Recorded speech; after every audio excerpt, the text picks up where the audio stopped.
Okay, hello friends and gamers, and welcome to the Wintermute channel, the think tank, as well as the Fortress JINX here on my channel. I always get it confused because, well, I try to call myself JINX, and so it feels weird, Fortress JINX, but here we go. We are working through Global War 1936 version 4 rules.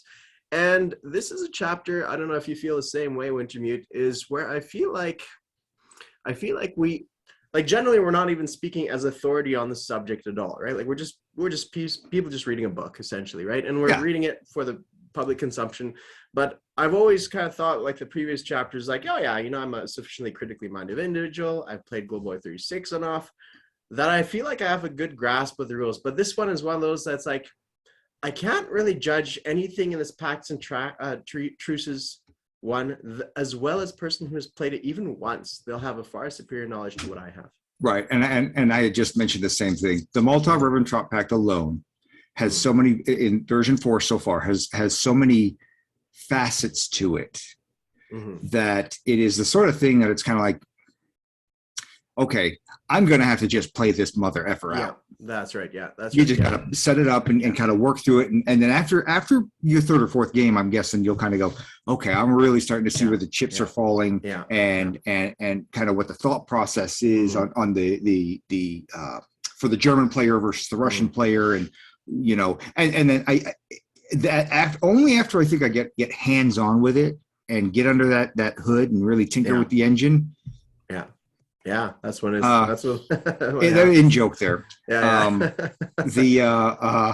Will I be able to kind of go, okay, this now I'm starting to see which way I would side as to whether it favors one side or the other, whether somebody should sign it or not sign it, and hopefully it all ends up being equal in terms of it's more about personal preference and what your goal is and what your overall strategy is, as opposed to being a clear cut. Yeah, Russia should never sign it. Or whatever the case is, or Germany should never sign it, which, I think last edition there was a lot of argument. I think the meta was I would say the meta was probably leaning towards not signing it as the Russians. That was my opinion, yeah. Yeah, that was your opinion. And I was leaning more and more that way. The more I played, the more experience I got. I was leaning more and more that way. This way, though, in version 4 so far, like I said, there are so many facets to it, so many variables that I'm not going to. We're going to talk through it, but I'm not going to predict anything. I mean, because I like I said, I don't presume to be right, but I can still sit here and go, I wonder if that'll become a thing, or that could be a problem, or I wonder if Japan's always going to do this from now on, kind of a thing. That's right. Yeah. So, but I just want to preface that by saying, like, when it comes to this chapter, especially, that a lot of what we say is just pure speculation at this point, and trying to guess ahead, but we may very well be wrong, just like the other stuff too. Like, this is just our opinion. We reserve the right to change it, and it looks good so far. Like everything that we've come across so far, I like what I see. I mean, could you imagine somebody being proven wrong and then doubling down? Well, that'd be something. What a fool. Yeah, exactly. Yeah, that's right. But we've all been that fool before. Oh yeah, and see, the internet has a sense of permanency around it as well too. So sometimes people are a little cautious about what they say on the internet because, like, oh, I might be caught out. It's like, well, you have to understand this is the medium that we communicate in, and even though it is permanent, it's transitory at best in some sense, right? So, and if you want to go back and you want to cherry pick everything I did wrong throughout all 100 videos I've done so far on my channel, or whatever it is, not only is that it's a dishonest thing for you to do, but I'm gonna laugh at you at your childishness, because it's dude, I made that video 3 years ago, literally 3 years ago, and you're trying to call me out on something that I misunderstood 3 years ago. I'm sorry, you need to grow up, and I'm gonna move on. Sometime we should do a talk. It might be off topic of board gaming stuff, but how perceptions change. Anyways. I could do a whole series of videos on critical thinking and rational logical thought and how to apply it in day-to-day life, let alone board gaming, and all that other stuff. YouTube is rife with a lot of logical fallacies and what have you. So let's get on with the chapter. So, chapter 6, Pacts and Truces. Players may sign a treaty at any time, even during another player's turn. Nice. Okay. So terminating a treaty, you can terminate at any point, even during another player's turn. But some treaties require payment of IPPs to do so. So it may not be signed against once signed first time. So first one up is Japanese-Soviet Non-Aggression Pact. I think this one is similar to what the previous version was, correct? I think so, yeah. Difference? Yeah, nothing different there. And neither side will attack the other or engage in border classes. Neither side will lend lease to a nation that is at war with, that the other is at war with. Yeah, I think that might be a new addition about the lend lease aspect of things. But I honestly do not recall. Either way, I think it's great. Oh, me too. Absolutely. I think it's fine. Yeah, it makes perfect sense. Yeah. Now, either side may break the treaty by paying 5 IPP. That's good. Yeah. Now, that is not a huge penalty, by the way. No, but it was in version 3 as well. It wasn't a huge penalty. Well, I'm talking about purely game mechanics and decisions players have to make. As far as a penalty and which side, if one side decides to break it, it's like, sometimes it's like, oh, I got to pay a penalty, but then you realize 5 ABP really isn't that big of a penalty. No. So let me sit back and rethink where I stand on this treaty. That's right. Yeah. So the way I calculate that one is you're on the border between Japan and Soviet territory usually, right? That's where it's all at. So the Russians have in access to the Japanese territories 4 bucks worth of territory, and the Japanese have 4 bucks worth, $5 worth of territory. So what they calculate is like you may declare war and you may have a penalty, but you're going to lose the income from that first turn. Like you as a captor will lose the income of the first turn by capturing that territory. So it's not a severe penalty, but it's just sufficient enough that you're like, yeah, I could snipe them, but I'm not going to get anything out of it this turn. It is something you do have to think about. Yeah. Yeah. I'm cool with it, though. Wait, I wouldn't change it. Did you just get a message about this meeting will end in 10 minutes? No. Oh, remaining meeting time. Okay, so we probably have upgraded software that will lock us out after 10 minutes. When did they start this? I have no idea. This is a sucky thing to figure out in the middle of a video. You gotta buy it. Oh. Yeah. Okay. Well. So we may have to. We'll just continue. If the meeting ends, we'll just pause recording. I can edit it all together. So. Yeah, same. Not much else to comment on the Japanese-Soviet Non-Aggression Pact. Now, I propose we skip the Molotov-Ribbentrop and the Moscow Treaty and jump to the last ones, and then jump back to Molotov-Ribbentrop. Okay. Pact. Yeah. So Chinese truce. When a foreign major power declares war on China, CCP and KMT may agree to a truce. This must be decided at the end of the attacker's combat phase. Mm-hmm. So, now, I know that there was a lot of discussion on Discord about whether or not, about when this one should or because the wording was a little ambiguous in that players were looking at it and going, okay, well, we can sign it at any point after Japan attacks. Oh, okay. So let's you and me, you, KMT and CCP decide we're not going to declare this yet for whatever reason. We're going to do X, Y, and Z. Then we're going to declare it. And then we're going to, but It's been clarified that basically Japan comes in, attacks, end Japan's combat phase or attack phase. After they declare war. Okay, now that's the moment that they have to either sign it or skip it. If they sign it, it's in effect. If they skip it, that's it. You're done. It will never come back. Okay. So that's why this wording is this way. Yeah, right. So this must be decided at the end of the attacker's combat phase. So yeah, I mean, they could add another little extra line because that didn't even occur to me. I mean, I thought that would be the natural way, but a pedantic might take it apart and say, well, it doesn't say the first combat phase when the attacker's at war with China. It could be the second or third or fourth or fifth one. So in theory, you could still bend the rules there. So I think they should add a line there saying this must be decided at the end of the attacker's combat phase on the first turn he's at war with China or something like that. I mean, I get what you're saying. I was going to argue with you, but yeah, you're probably right. Because again, you're right. I can already see people saying, okay, Japan declares war on China. Okay, great, whatever. Yeah. Italy is in a position to declare war on China somehow, some way. Yeah, sure, okay, you want to sign the truce? Wait, but Japan, no. It says a foreign power declares war on China, may agree to a truce. This must be at the end of the, so on and so forth. Yeah. You see what I'm saying? Yeah. That is one way to read it. Now, however, let's go into the meat and potatoes of the truce itself. Non-aggression. Neither faction may attack the other faction. If one faction retakes a land zone in a Chinese home country from a foreign nation, that faction gains possession. So you don't have to return it to each other. KMT liberates it. It was CCP. KMT Japan comes in. KMT liberates it. It stays KMT. Both factions may move freely within each other's land zones, defending together as if aligned. And I've actually seen this one used quite a lot in my games. Yeah. Oh, yeah. Quite a lot, especially if Japan is in a position to knock CCP out right away, where the KMT player goes, okay, do we really want that to happen? No, we don't want that to happen, because that's their home territory. Senshi, I believe it is. Yeah.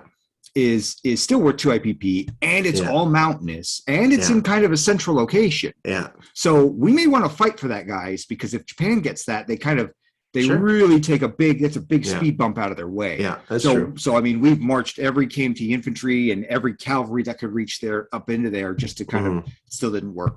But I have seen this happen quite a bit, where they do actually go, yeah, we're going to throw in troops because this could be bad for this is bad for both of us if Japan takes that area. Well, I honestly haven't seen it too much. I've seen it, well, I don't know. If I have seen it, I haven't seen that level of cooperation between the CCP and KMT.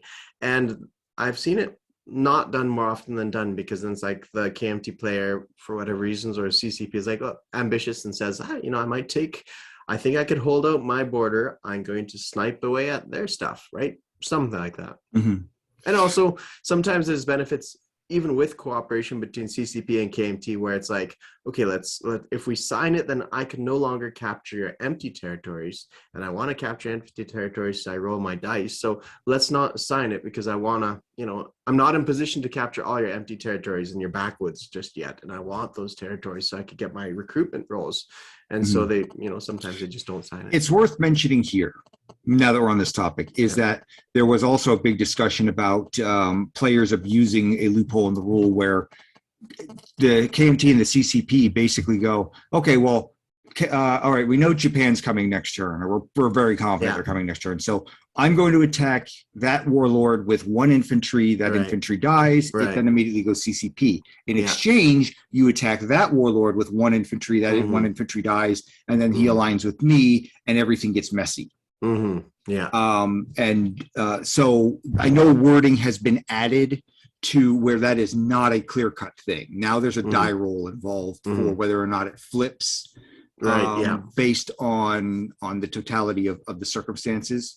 But still, people would still trigger that just because they're like, get extra units out of the deal and all this other stuff. I have not combed through how that has been reworded.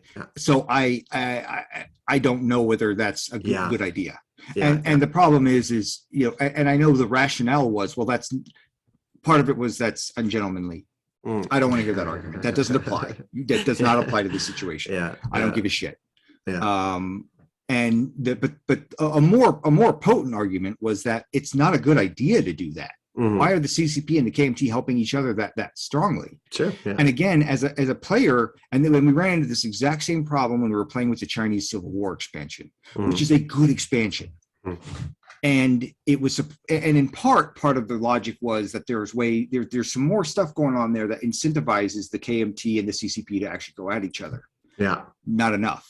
No. If you know Japan's coming, do not shoot at each other. Sure. You will not convince me that there is any reason to start attacking you. And to be quite honest, and I will preface that with, there is zero reason, even with that expansion, barring really amazing luck, there is zero reason for CCP to ever break out of their home territory combat-wise.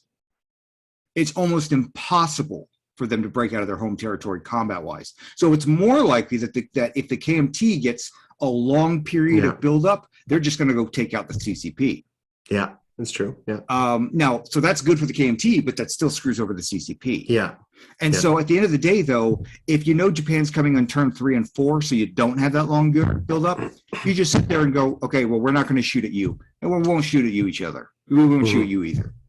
There's no reason to attack each other. It is folly to attack each other. And I know but then what about this? Or what? Dude, you don't understand. It doesn't matter.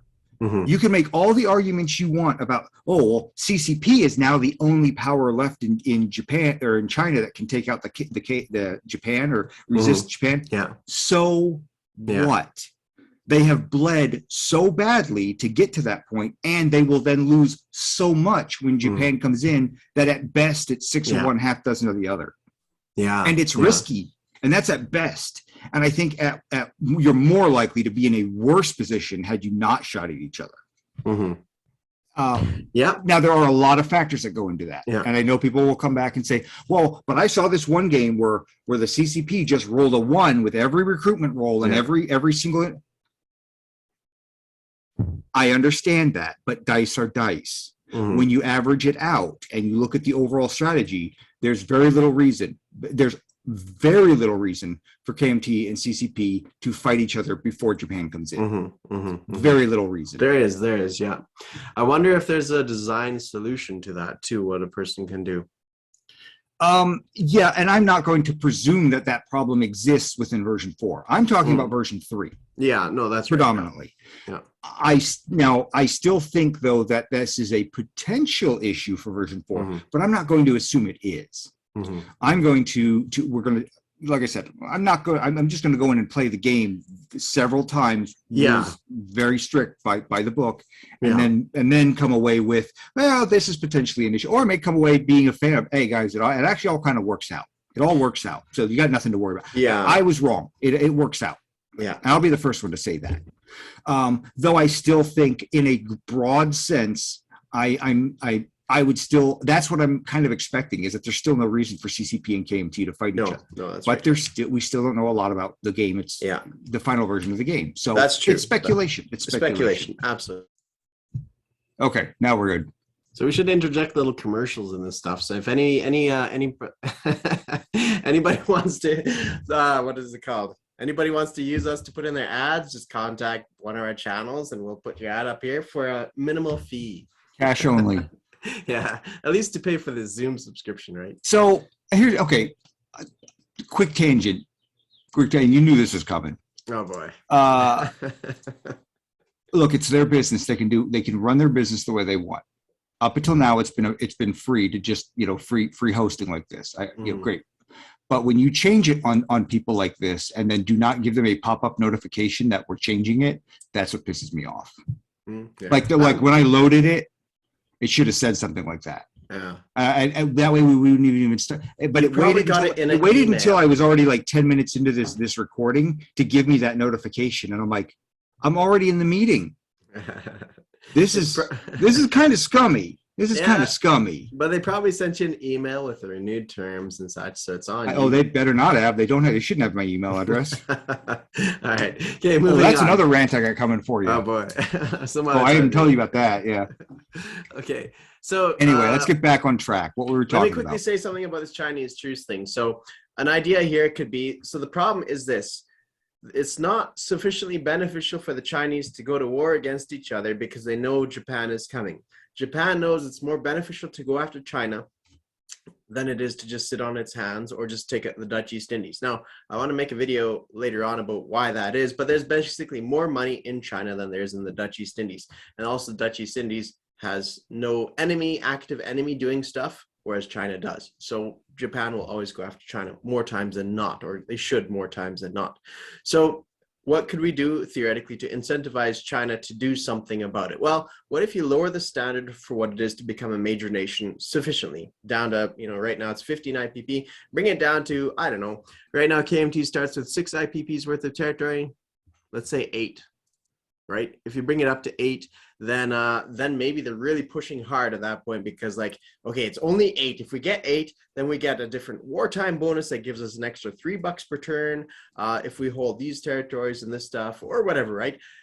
You could even make it something like, if you wipe out the CCP or if you become a major power, then every empty territory becomes worth 1 IPP as a wartime bonus or something like that. It's right? 13, just to clarify.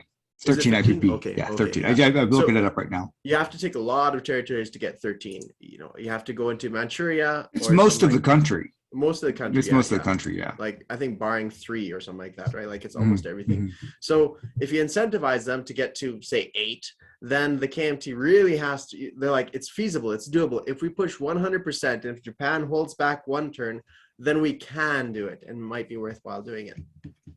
So just a thought. and again though, I think this version 3 could have used that. We'll wait to see how version 4 works out. Right.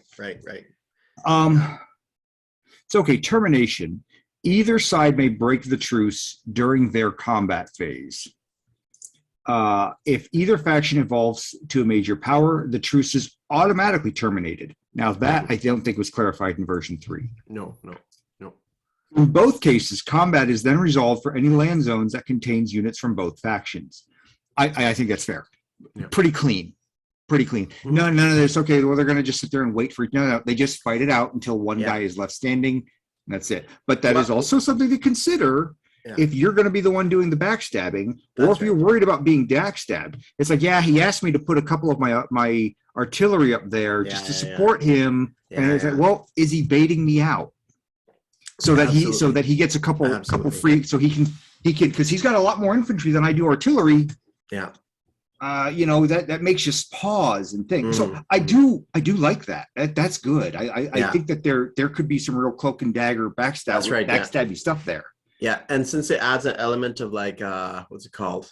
I don't know. It adds a different element into the game of like unsurety choices and such. It makes things much more interesting, right? It's not just now. One point I will bring up about this is who is the attacker and who is the defender. What I was going to bring up. Yeah, exactly. Because it's not specified, and even if it is written somewhere else, I think they should add a little line down here anyways, at least a referral to something saying, just so that when people are skimming through it, they don't have to be like, okay, what was it written? Do I have to do a word search for the entire thing? Just put it down here. Both players roll as attacker, both players roll as defender. The player who... And I think that's the easiest way to do it. Both players are considered the attacker. Move on.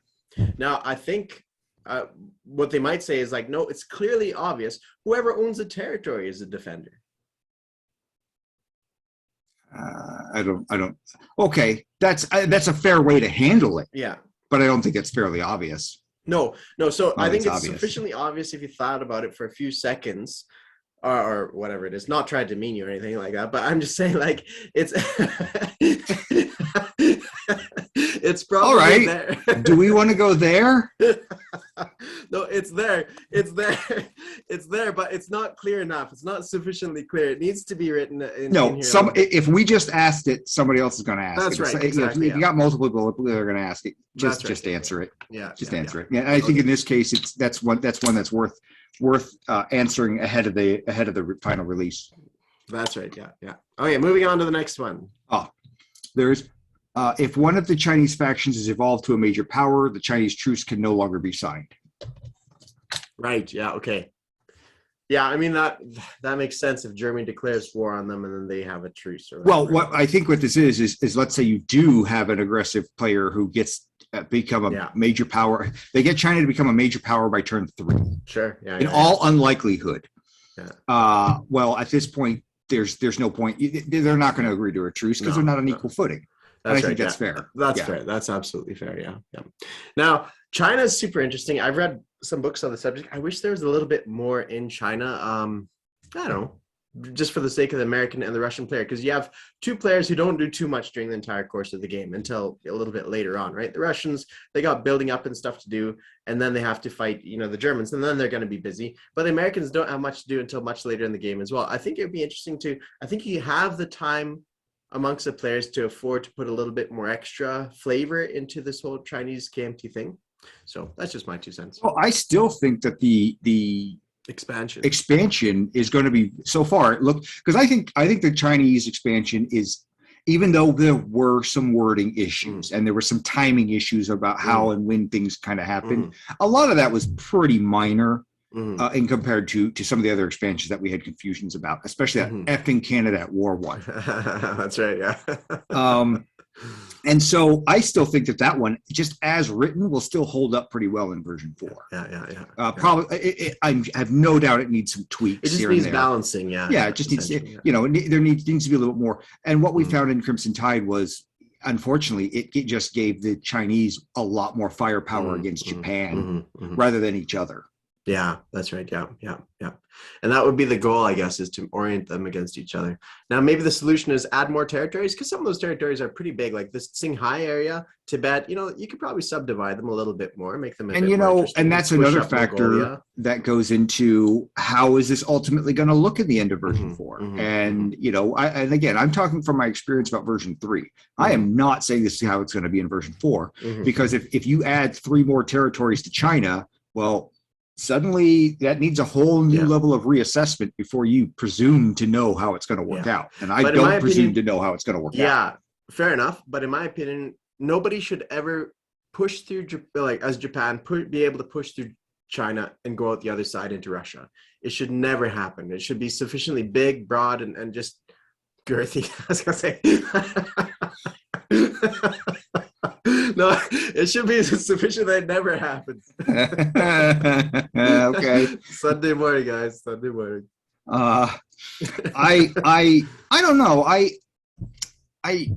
get why the historical things are against it ever having have happened. Well, infrastructure alone should be sufficient to hold it back. Plus the infrastructure minus the I'm leery of saying never. And the guerrillas. I'm leery of saying never, though. Okay, but it should be an achievement. It should be a real feat. But I'm leery of saying it should never happen. It should be so tedious to get all of China to it should go be the other side. It should be.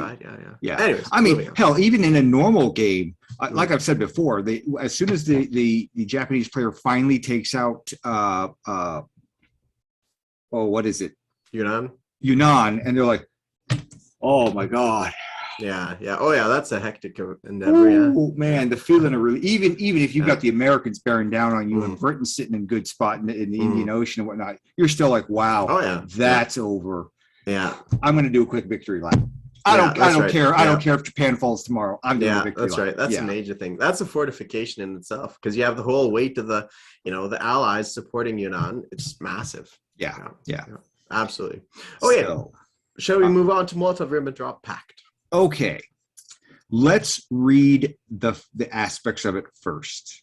Okay. And get that out there. There's a lot to cover with this. All right. So, Molotov-Ribbentrop Pact. Okay, here we go. German and Soviet players may sign the Molotov-Ribbentrop Pact January 1939 or later.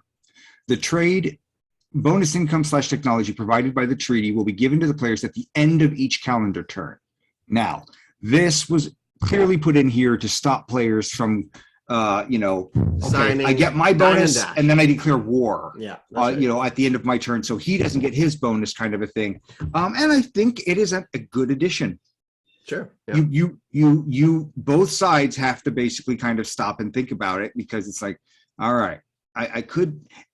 They have to. It's one more thing that they have to weigh as to when and where they declare war. At what point during the turn do I? Because it may be advantageous for me to declare war now and use my fleet to block the Germans from doing something over here, but then I'm not getting this. I was already going to kind of futz with them on my turn, but if I do it on their, on the, you get what I'm saying. Yeah, I know what you're saying. Yeah. Good addition. I think that's fair. I think that's fair. I like that. Because trade goes both ways, right? So you have to think like, okay, so if there's sufficient, if Germany gets their bonus but Russia doesn't, then technically the trade didn't go both ways. So yeah, absolutely. Yeah, and and that's a problem with a turn-based game. Realistically, all this shit's happening at the same time. Yeah, that's right. In the real world. Yeah. But I think that's a good addition, a good clarification to that. Yeah. Non-aggression. Neither side will attack the other. Well, we all know what that's worth.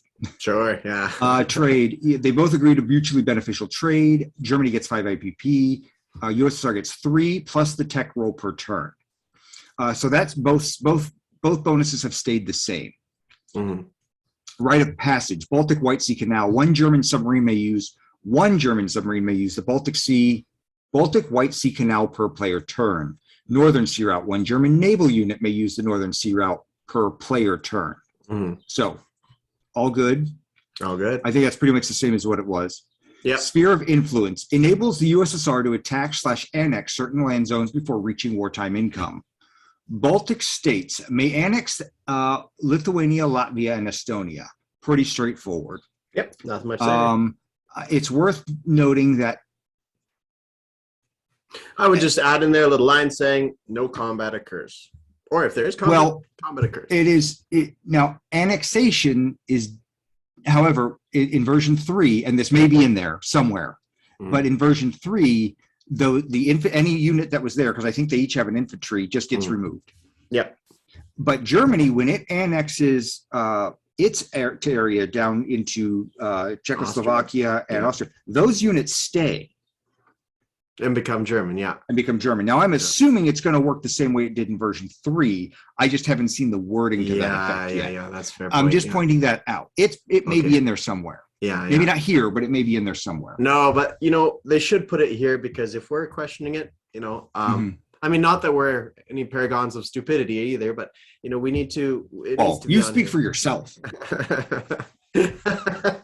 No, but we need to have some information easily accessible throughout the whole thing, right? So anyways, moving on. So Poland, the USSR may attack Podlakia, Lubieski, and East Poland. So that's 3 territories on the Russian border now. Yeah. That's worth noting. It is. They may not attack further into Poland. The Allies' peacetime income increases when Germany attacks Poland. When Germany attacks Poland, reduces to 1d12 instead of 2d12. So what this is saying is if the Molotov-Ribbentrop Pact is now, because it's specifically under this headline with Poland, my understanding is if Russia attacks those territories and takes them, before Germany has declared war on Poland, then it is 1d12 to the Allies. If they wait until after Germany has gone into Poland and then they attack, Germany's already declared war, it's still 2d12. Wow, okay, I hadn't read it that way at all. That's the way I read that. Interesting. Although, and it explicitly is under the Polish section. Okay, yeah. So that's the way I read that. That's not the way I read, which again is a point that maybe there needs to be some clarity, because if 2 people are reading things differently, then it needs some clarification. My reading of it is simply this: that if Germany attacks Poland, it doesn't attack France, doesn't attack anywhere else, then the British income increases, instead of being 2d12, because the Molotov-Ribbentrop Pact is signed, it's only 1d12. Regardless of what Russia does, if Germany attacks Poland, it's just 1d12. But here's the thing: Germany and Russia, they look at each other, they nod. Germany, or something happens where Germany goes into Poland, but the Molotov-Ribbentrop hasn't been signed. Yeah, so you still got to roll that 2d12. Yeah, that's right. So you roll that 2, but then maybe the Russian player has a change of heart and goes, "Okay, we'll sign it. We'll sign it," for whatever reason. And again, maybe this is not what they intended, but this is how I'm reading it. Then they sign it, and so it's been signed, but Poland has already been attacked, and those dice have already been rolled, so that's off the table as a thing. I'm just going. This is a penalty for Russia being hyper aggressive before Germany is hyper aggressive. Right. That's the way I read it, and so it's a way potentially for Russia to go, okay, Germany, you're not going to go into Poland right away. I do want to go into Poland right away. And I don't want to give the Allies free income. Or you get what I'm saying? And this is why I say there's so many facets to the Molotov-Ribbentrop Pact in this version that you got to just play it before you can assume you know how it's going to kind of. Obviously they should do X, Y, and Z. It's like okay, sure. Anybody who's that clear about it at this point, when you haven't played it, I'm sorry. Or played it enough. Even one time playing it through is not going to be sufficient. You have to explore all the outcomes. But let me so my perspective is, regardless of what Russia does, if the pact is signed, when Germany invades, Allies only get 1d12 income increase, regardless of what Russia does. That was my interpretation. Your interpretation is if USSR attacks Polish territories, then when Germany attacks Polish territories, then the Allies only get 1d12. So those are the 2. That's my interpretation of it. Mine is that Russia does nothing, regardless of what Russia does, and yours is that if Russia attacks and presumably captures the territories, then just attacks. Attacks. Okay. Yeah, just as attacks. Right. Okay. All right. Yeah. Okay. So worthwhile looking into a little bit more, and if any of the viewers out there think it's sufficiently worthwhile to bring it to the attention of the developers, and then feel free to do so. Well, if nobody else has, I will. Yeah. Oh yeah. Fair enough. Because I think this is going to be a real sticking point. Oh yeah, it might be. Yeah. Because look at how much we're talking about it already. Yeah, that's right. And historically, it kind of makes sense that, because remember, the Allies didn't know about the Molotov-Ribbentrop Pact until like 10 years after the war or something. So I think it kind of makes sense that your theory makes sense. Yeah. Okay. But again, sometimes their intent is one thing, but the way they worded it's like, oh crap. Yeah, I see how people can read that. Read it that way, and we're going to clean this up, guys. So I mean, an argument could even be made to say that they may. One last point: if the Allies get a 1d12 instead of 2d12, maybe it's because now Poland is such a smaller nation, so it doesn't impact the Allies' sense of outrage as much, because now instead of being, let's say, 6 territories, now it's cut down in half to only 3 territories. Therefore, it's only 1d12 instead of 2d12. But you have to capture those territories as Russia. Like, that could be another spin-off the way that it could be interpreted. Anyways, I'm okay to move on. Okay. So Finland. Now, this gets a little sticky. USSR may attack the Vapuri province. If attacked, Finland becomes a neutral minor power controlled by Germany. Refer to 4.7. As long as controlled and at war with the USSR, Finland gets recruitment roles and may receive lend-lease from Axis and the Allies. The Soviet player may sign a truce with Finland. Refer to 6.5. The Moscow Peace Treaty. Note, the USSR may attack further into Finland after the USSR reaches wartime income without breaking the Molotov-Ribbentrop Pact. Yeah. That's an interesting point right there. It is, yeah. I had to refer to how much their wartime income was, but yeah. 46. No, 36. So again, just for ease of use, I think the developers should put it in here, perhaps, as a reference. Maybe not. Now, before we go any further with the Molotov-Ribbentrop Pact, I think we should jump into the Moscow Peace Treaty. Fair enough. Okay, so Moscow Peace Treaty. Immediately after capturing Vapuri province, the Soviet player can unilaterally sign. I believe that's supposed to be unilaterally. Can unilaterally sign a truce with Finland, meaning whoever's in control of Finland has zero say in it. Yeah. If the USSR and Finland have a truce, they are effectively at peace. Being at peace, Finland does not get recruitment roles and may not receive lend-lease from either the Axis or the Allies. Yeah. So that facet becomes more important when you look at Russia's victory conditions, because one of their victory conditions is having Helsinki.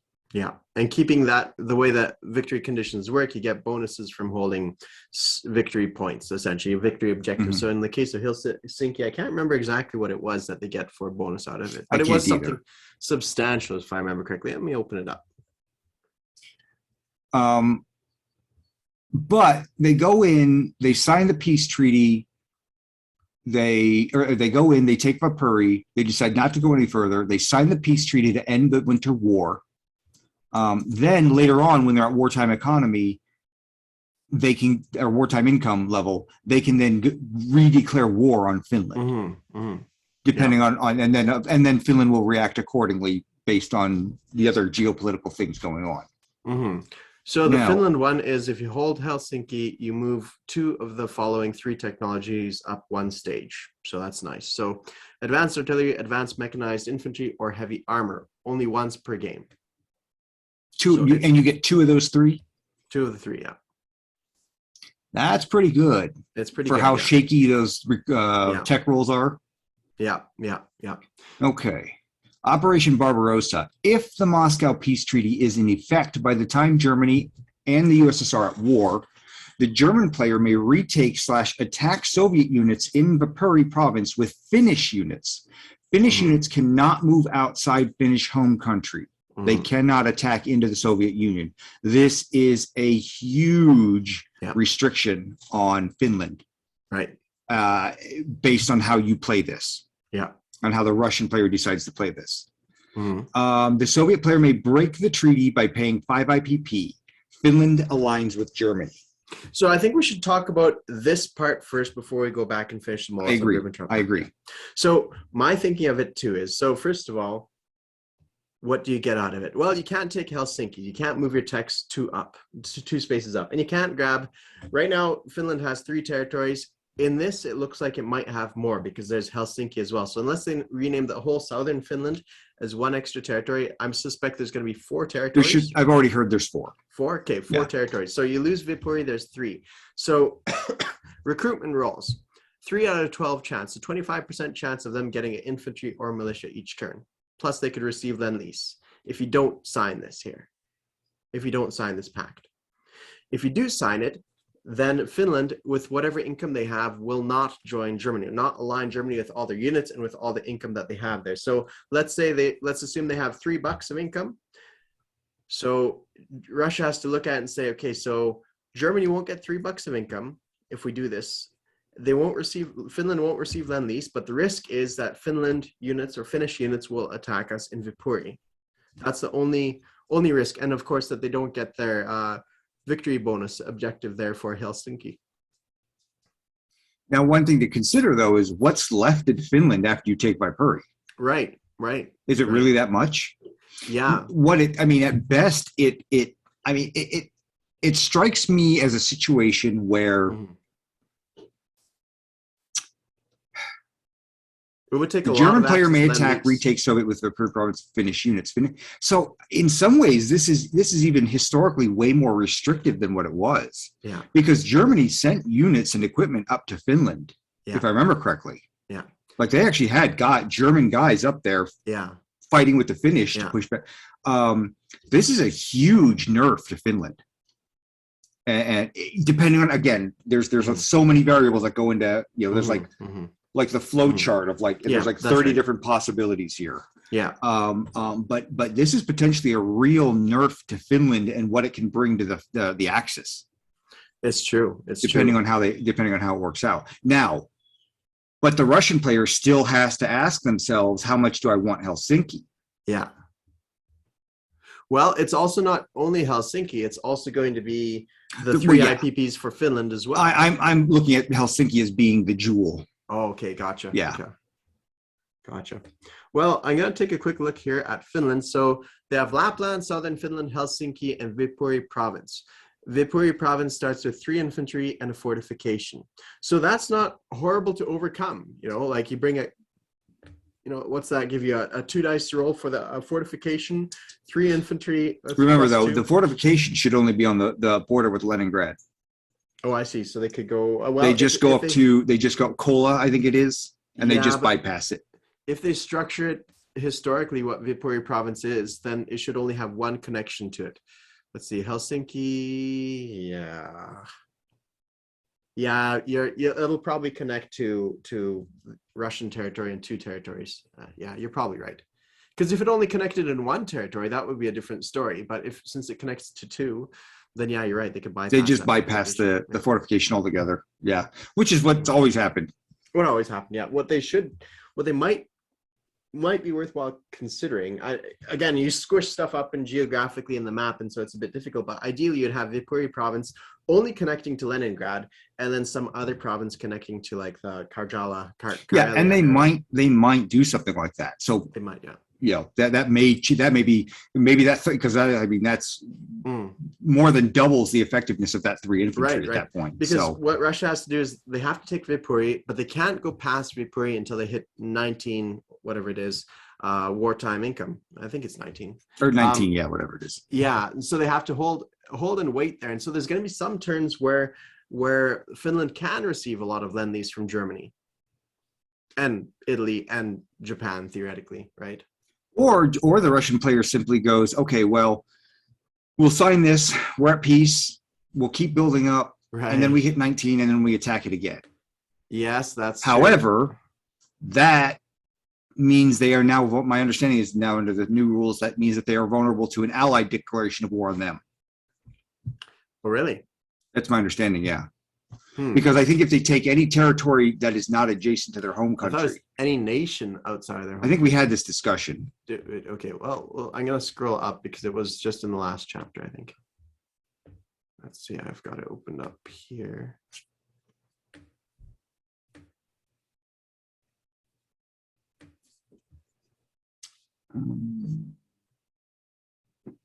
Oops, wrong one. Set up chart. There we go.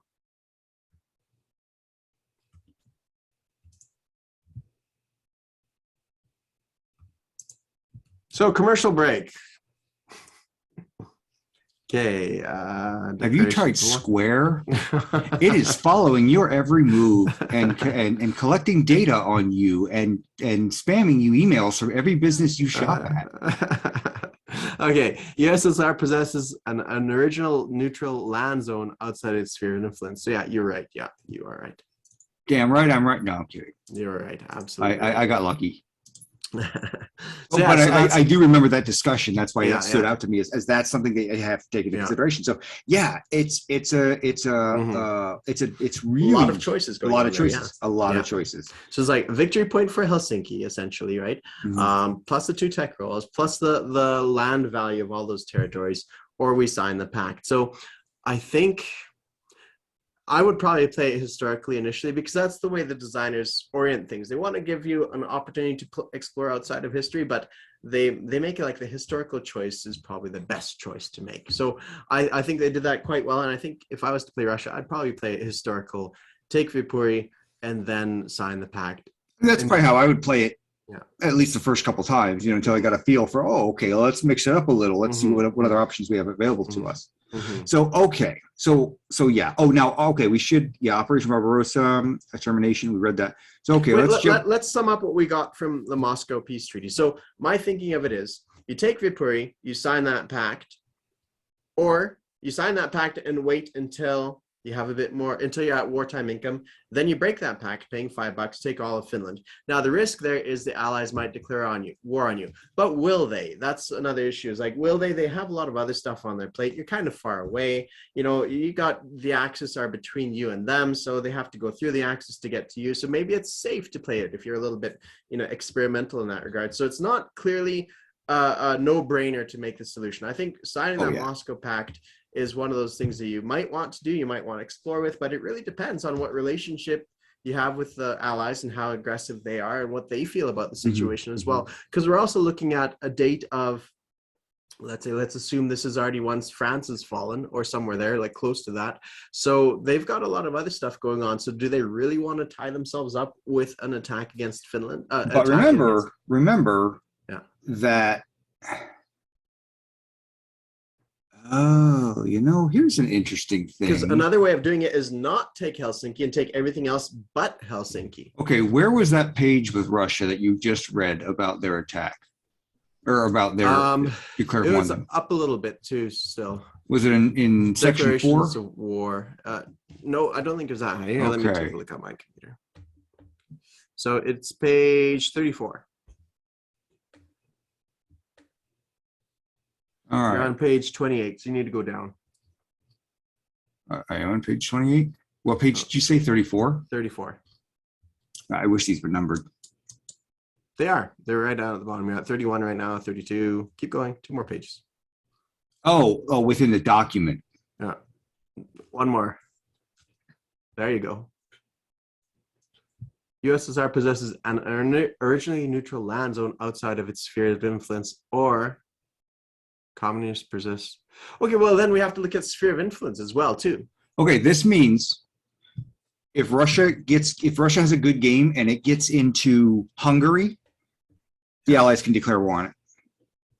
Yeah, because it's not in sphere of influence. It's not in its sphere of influence. Yeah. If they have a good game and they're going into Poland and they're pushing Poland, and let's say they take Warsaw from the Germans, Allies can now declare war on them.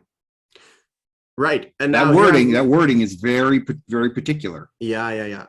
So, in the USSR reference sheets, sphere of influence is all originally neutral minor power land zones adjacent to home countries. So, referred to 4.8. So it's not nations; it's land zones. Land zones, right? Yeah. So yeah. And so, but even if they take now, assuming Warsaw is not now, you've got those 3 border territories, then Warsaw in the middle of the country, and then. So they can take these three, they're within their sphere of influence. But if they let's say Germany comes in, they push them back to those. But then Russia has a great game, and they take Warsaw. Allies can now declare war on them. Yeah. Mm-hmm. That's interesting.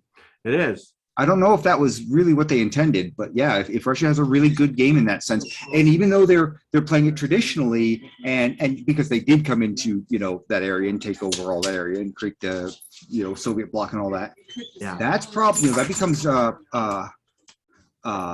that's interesting to keep in mind. Yeah, absolutely. Yeah. Okay, so I think we've hammered that one a little bit. I'm getting another 10-minute warning that we're about to expire. So just be ready. Okay. Okay. There's only a few more points with this. Okay. So back up to the Molotov-Ribbentrop Pact. Bulgaria and Hungary. USSR may not attack Bulgaria or Hungary. Romania is not listed here under these two. It has its own special deal. Mm-hmm. So right, the USSR may annex Bessarabia. USSR may not attack further into central Romania. Yeah. If USSR annexes Bessarabia, the rest of Romania becomes a neutral minor power controlled by Germany. As long as controlled, Romania gets recruitment roles. Romania aligns with Germany when Germany and the USSR are at war. Note, Germany does not get the +3 wartime bonus income from Romania as long as Bessarabia is possessed by the USSR. So, I really like this because it's a much needed nerf to Germany's insane economy at the start of the war. This also does not prevent Germany from aligning Romania. Yep, that's true. After France falls. Yep. And some people have read this, that means that supersedes that. It doesn't. And this is clarified. It does not stop. So they can still go ahead and just align Romania, depending on the totality of this, or they can wait a little bit, maybe get a recruitment role or two, and then align them as the third in those three major powers that can be aligned. The problem with that is the way the recruitment roles are structured is it's one chance out of 12. So what's that at? Well, Romania is going to have Bessarabia and then presumably at least one territory. It might be 3 territories now. No, so it's maybe not. It's 2. I had to look at the neutral setup chart. It's just 2 territories. Oh, okay. Yeah. Never mind. You're right. It's still a long shot. Shot. So they may end up just annexing it right away because it'll still probably be the biggest chunk of money and the biggest chunk of units.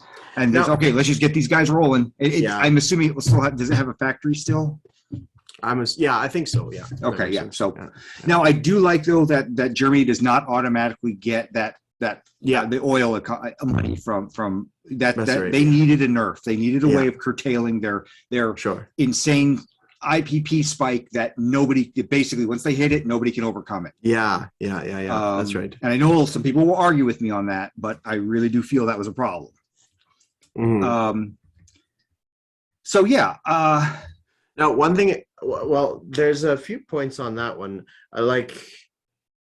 Well, what was I going to say?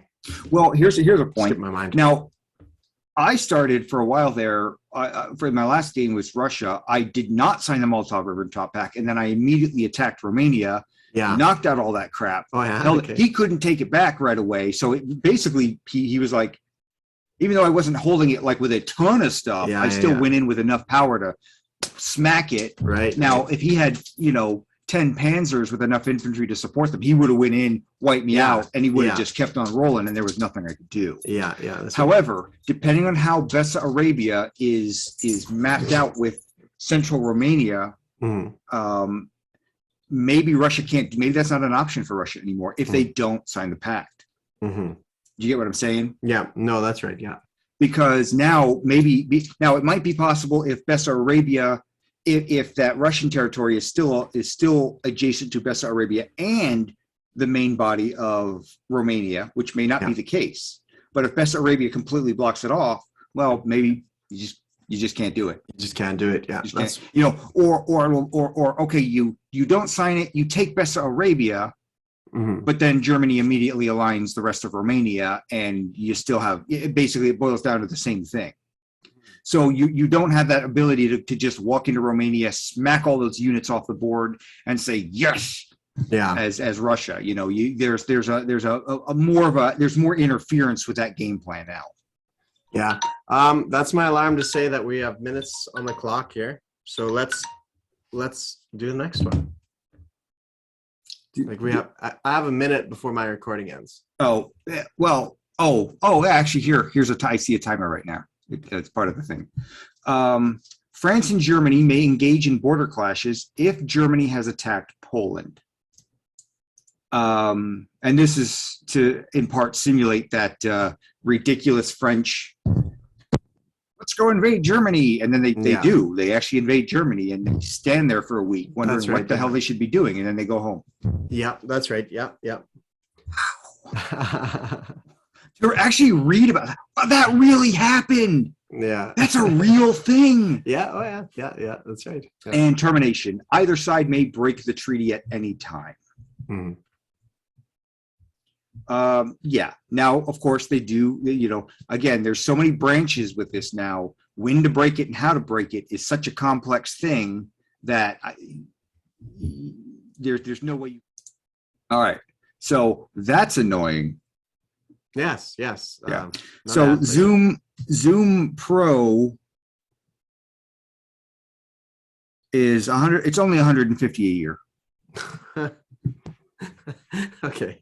Now, I don't know, man. Look, they're private business. They do what they need to do to stay solvent. I don't have a problem with that. That's right. However, I don't have any problems paying for a product. I mean, I bought a video editor. I bought a license for a video editor that's only going to last a year, but I do use it enough that makes it worth my while. Yeah. I'm okay with that. I don't know whether this is worth $150 a year. I mean, that is almost 4 times more what I paid for my video editor. Yeah, I wish they would price it a little bit more user friendly, I guess. Yeah, I don't know if they're just focusing on businesses now. Now, I wonder if Zoom also, some of their usage has fallen off because COVID is, the quarantines are, and they're trying to, I think that's part of the reason why Netflix is hemorrhaging right now. Yeah. People are like, I don't stay at home all day anymore, so I don't know whether you're worth it anymore. Yeah, and I can't share my password with my brother who lives down the street. Yeah. All right, you guys are kind of being jerks. Yeah, that's right. Now, and that's the thing. And I'm not. Look, they have the right to do it, but I think they're shooting themselves in the foot with this password thing. Mm-hmm, mm-hmm. But I think maybe Zoom might be in the same kind of predicament of we need to keep our stock up. We need to keep our revenue streams up. Yeah, so they're looking for alternate ways, and that makes sense. I just think that this is a bit much. Yeah, it might. I don't think it's worth 150. It might not be structured in the right way where they might lose more customers than the income that they gain, right? Yeah. Anyways, moving on. So we've covered Romania sufficiently. I was a bit distracted there because I was looking into, and Aaron says we covered it, or Wintermute says we covered it, that Germany could still align Romania even if this pact is signed. So that's good to know. This is one of those features that is up to Germany, though. This is one of those decision points that Germany might not want to be part of. They're like, I don't know if it's worth it to not, have Bessarabia and get the $3 income off of that. I might, it's like I get $5 from Russia, or I get $3 from Bessarabia, and I also get to grab all of Poland instead of just half of Poland. So it's like $3 for Bessarabia, and then $3 for the rest of Poland. Plus, I'm a little bit closer to Moscow in that case. It's like it might be good. And then I prevent what would the other ones be? Baltic states. Yeah, it could. I'm assuming those are still 001 in terms of IPV value. 001. Yeah, I'd assume so. Yeah, and then I guess Russia could still another big thing. Regardless. Another big thing, and it's going to be huge. Is does the main body of Romania border Russian homeland or not? If it borders Russian homeland and they annex it, that's another 1d12 for Russia. Mm-hmm. So, until we see the map, that's going to be a huge question mark. A little bit, And really, and I think a lot of this is still going to be a huge question mark in terms of because there's so many facets to take into consideration with this. And I agree with you. I think I'm probably, and even if my opponents know this, I'm probably going to play it pretty traditionally the first couple of times I play, unless I get a real, like ooh, I got an idea kind of a thing. Yeah. I think I think playing it traditionally makes sense. Yeah, I agree. And then kind of mixing up, and then once you get a better idea, it's okay, yeah, now I can do the math. I see how the map is laid out. I can see those tough decisions that need to be made. And again, as with anything, this is the sort of thing, and I know a lot of people make the mistake. I think a lot of people make the mistake of going into a game saying, "This game, I'm going to try X."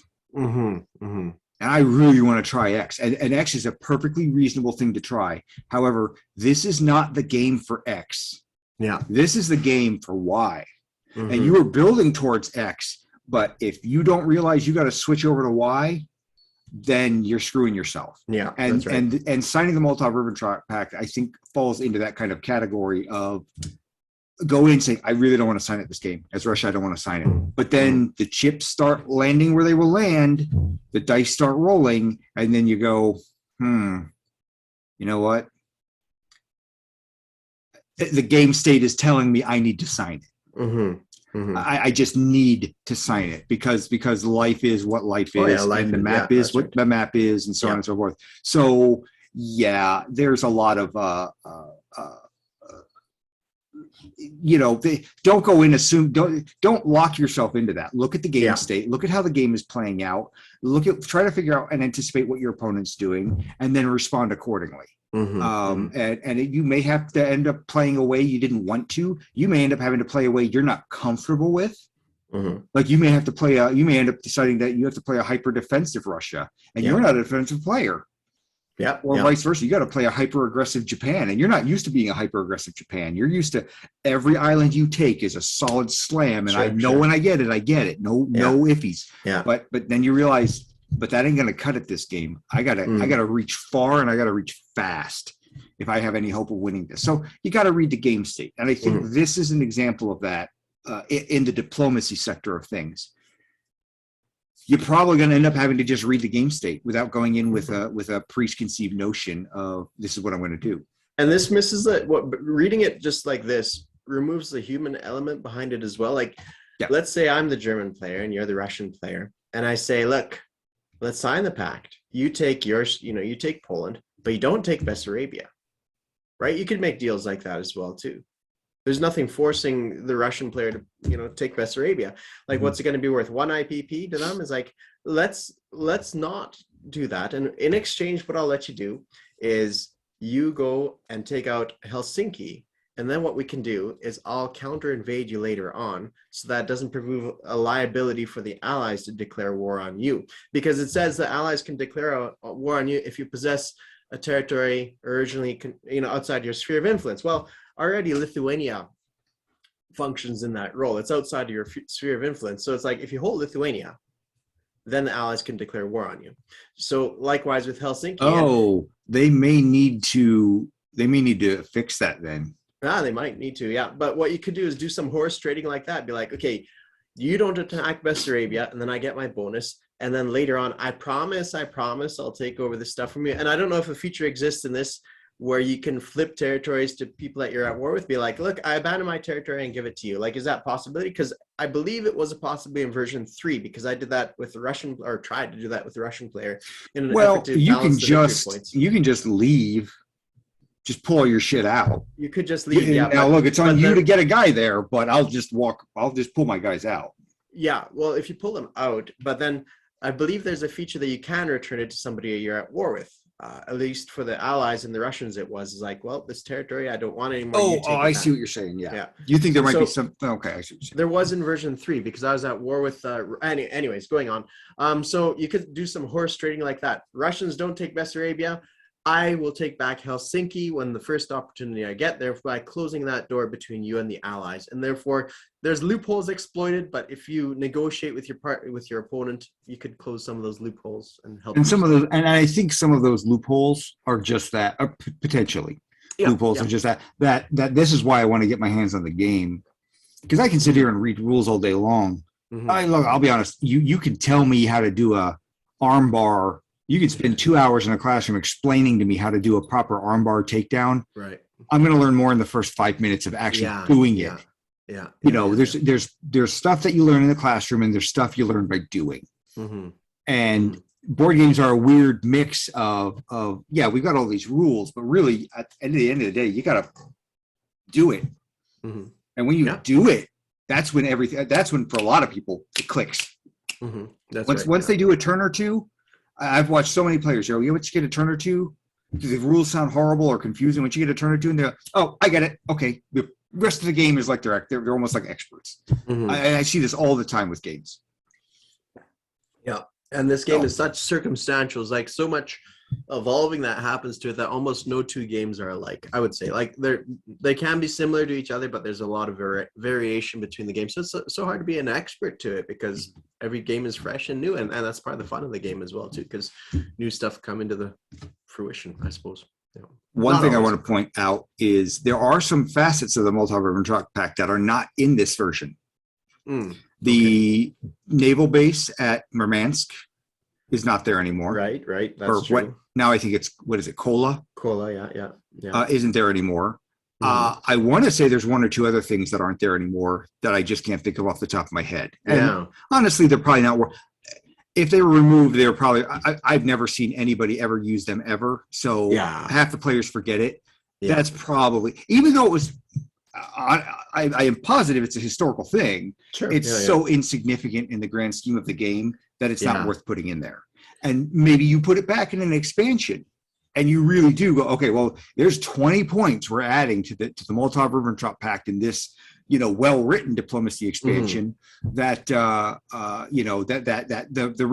players who really want to hit on all those points and maybe every fifth or seventh or 20th game, one of them becomes super important. Well, that's fine. That's fine for the advanced play. Yeah. So. Yeah, no, that's right. 1, 2, 3, 4. Yeah, the thing is that Murmansk base is like, it's not much point in it. It's like, why am I going to risk putting my submarines up near Kola when my submarines just off the coast of, Eastern Prussia will just do the exact same thing from that same position. So. Yeah, and that's why I say there's such a rare example of that being relevant that I never really, and it's not like I've tried to look at the map and go, okay, is there a way to really make this work? Maybe it's worth putting 1 or 2 subs up there. Pre-war with Britain or France, but ultimately no. Yeah, not so much, no. Yeah, especially with subs. I mean, with subs changing, then that might be a different story. But all you get the same results by having them off the coast of Hamburg as you would have in Kola. So if subs change a little bit and it makes it easier for the British to do it, or some new meta develops where the British are like, okay, if I place a carrier right here, I could snipe at all those subs each turn that they pop up, and therefore prevent certain things from happening. So yeah, there's variation to it for sure. Yeah. I think something like that would be good for a diplomacy expansion. That could cover things, a well-written one that could cover things. That's right, yeah. I think I'm pretty happy with where we ended that. Is that the end of this? Yeah. Now, is there anything in Chapter 7 that you think is worth talking about? The order of play? Yes, I think worthwhile, but we could combine it with something else. Okay. Because when we get into technologies, there's probably a lot to talk about. Yeah. We may even do a part 1 and 2 with that. I think we might have to, yeah. Okay, let's talk about order of play quickly. We have some time on the clock. It's Chapter 8, if that's cool with you. Yeah, I think that's fair. This will be a long video, but that's okay. We're going to get this out of the way. Chapter 7. So order of play, it's changed slightly. And it seems to be the case that no longer USSR and CCP take their turn at the same time, and likewise KMT and USA. It's split up into 2 different things. So that can make things interesting for Lend-Lease purposes. Less so because of the order of where it's at, but it does clarify a lot of Lend-Lease issues that players had confusion with, because a lot of players naturally just played USSR and CCP at the same time. Or they would do, or they would do all the USSR turn because they're the big boys, and then they would do the CCP. I mean, that's how I prefer to do it. And they would have to remind themselves, okay, that just landed in the CCP effectively the same turn, so it can't be used. It just has to sit there. And that's probably why they broke it down into 9 steps instead of what I think was 7 before. I think so. Probably for the best. Probably for the best. It does change some things too. So it's like, okay, so now CCP or KMT grabs a territory and they could immediately be reinforced by the USA. So that might change the people's way of playing the game as well. Oh, that's a great point. I hadn't thought about it. And actually, that makes sense. I think that makes sense.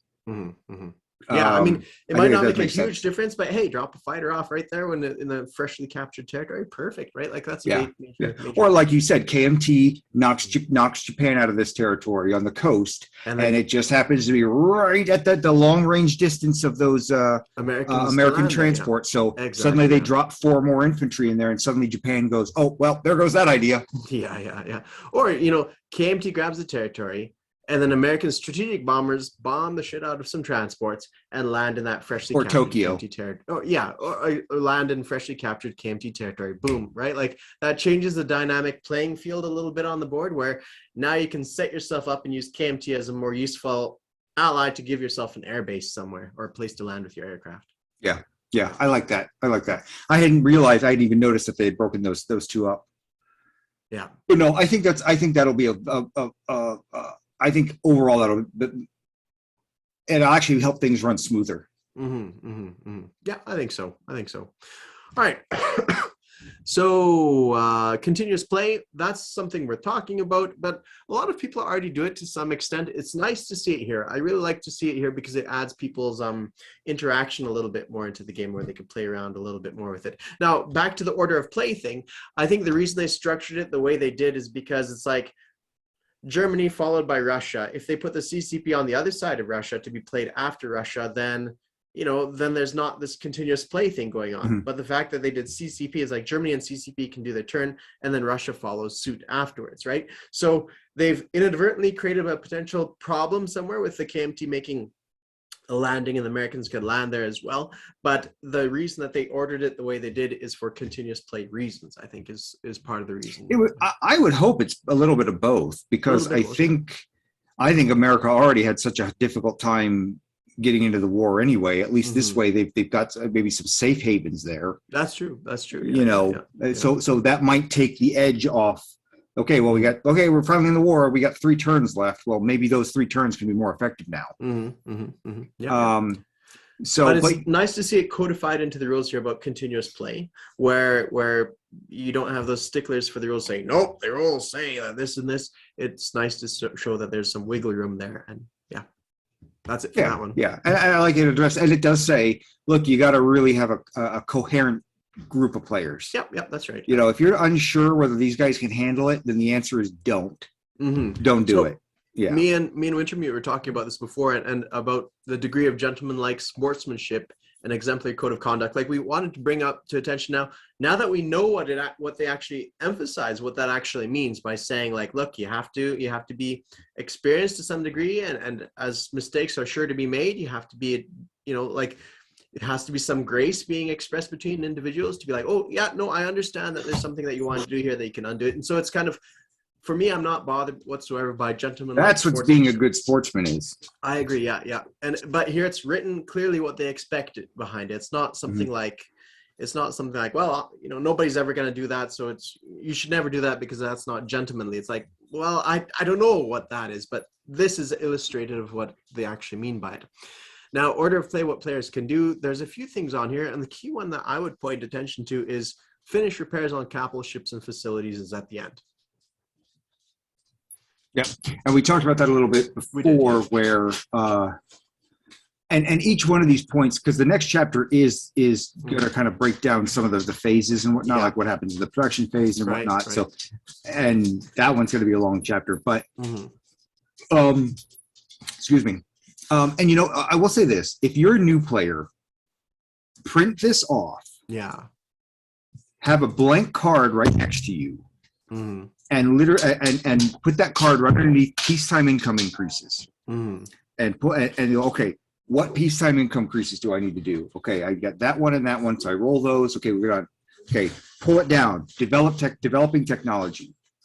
Don't try to remember this stuff. You already have a checkoff list. If you're a brand new player, don't try and remember. You're not going to do it. Yeah, I still do things like this to make sure I hit on all my points to be an efficient player and be respectful to my teammates and not sit there, oh guys, I forgot this, and I don't want to do that. Now it's gonna happen because we're all human, whatever. But it's me trying to be respectful to everybody else at the table and not be futzing around and going, all right, well, declare this combat phase oh, I'm sorry guys, I totally meant to move this combat over here. Okay, so I also forgot that non-com over. It's stop. That's right. Yeah. That's you gotta be a little bit. You gotta be coherent. You have your act together. But if you're brand new, literally one point. Make notes for yourself, whatever it is. So it's laid out here for you, and you even add steps based on what expansions you're playing. Because now the expansions added this extra step to this phase. Make a separate sheet with all that written down. Yeah, I agree. That's what I would recommend for new players. I would add a little bit more on here, to be honest. Probably. Because I think this is something that you want to print off. Like you say, laminate it, put it on your wall. So you want it to be as informative as possible. So any questions people have, it should be up here as well. So it's like, when do you take your units off of escort duty? When do you take them off of, like that might be on there as well too. It's like, is it in the last step, or does it happen all the way at the next step in the combat movement phase? Like, we need to know this stuff. Or at the start of the turn in the production phases, remove all your units from, whatever posture they're at in raiding, escorting. Add it in a little bit more, I think would be worthwhile.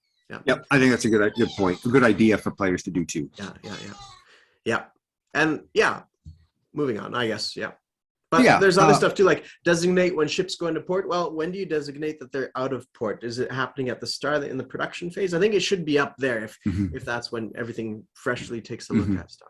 So I actually have reference sheets that help break some of this down that I worked on for version 3. I'm going to make another. Obviously, I'm going to update them for version 4, and I'm going to try and include as many things of that as possible. To make them very so that you don't stress out about the minutia. Yeah, that's right. It takes pressure off you because it's like, okay, right here.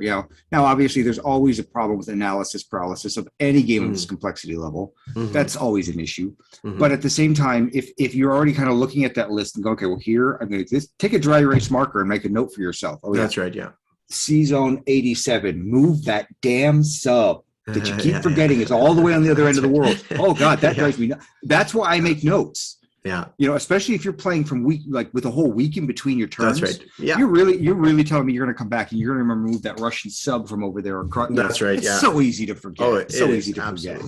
Yeah. So I will update those sheets and make them and add as much of the minutiae as possible so that you don't have to. I enjoy playing with things like that. No, that's right. Yeah. So is this it for this chapter? Chapter 7, yes, I think? Then we go into the production phase. Okay. So what I would like to still mention in regards to recruitment, this is more to do with treaties and truces, but one of the things I find recruitment for neutrals, it doesn't have sufficient teeth behind it, right? It's like Finland has 3 territories. So it's a 25% chance of success. Romania has 1 territory. Well, that's 8%, a 0.8% chance of success on every dice roll. What I would do as a recommendation, and this is just me speculating, thinking, and there might be unforeseen ramifications, do it the amount of territories plus the amount of IPP. So in the case of Finland, it's, they have 3 territories. Wait a minute. You just got done watching my video that I already did a couple, last year. I literally already suggested this. Did you? Okay, I might have talked about it. I literally already suggested this. Number of territories plus IPP, and then a bonus for factories. No, I don't remember that at all, especially the bonus for factories. You jackass! Did you watch my video with Cobra Wargaming about neutral nations? I think we talked about it then too. So maybe good ideas rise to the top, my friend. That's the way it is. It's like the stupid ideas go down to the bottom. I did a suggested video about that, about basically what you're saying, and I explained kind of the issues between like Yugoslavia is only right now in version 3. It recruits on a 1. Yeah. Greece recruits on a 4. Yeah. And I'm pretty sure Yugoslavia was a much more industrialized nation with a much bigger population. Yeah. I mean, just look at the hell they gave them after the entire time through the resistance. I mean, they were resistance up to the last day, is my understanding. Yeah. And yet Greece has a better chance of getting infantry than they do. That's right. Okay. Yeah. So, but if you factored the IPP value of Greece becomes a 5, Yugoslavia becomes a 4. Okay, well, that's a lot more reasonable. Oh yeah, yeah, for sure. A lot more reasonable. Yeah. It's still not. I mean, yeah, okay. Let's not worry too much about being historically dead on accurate.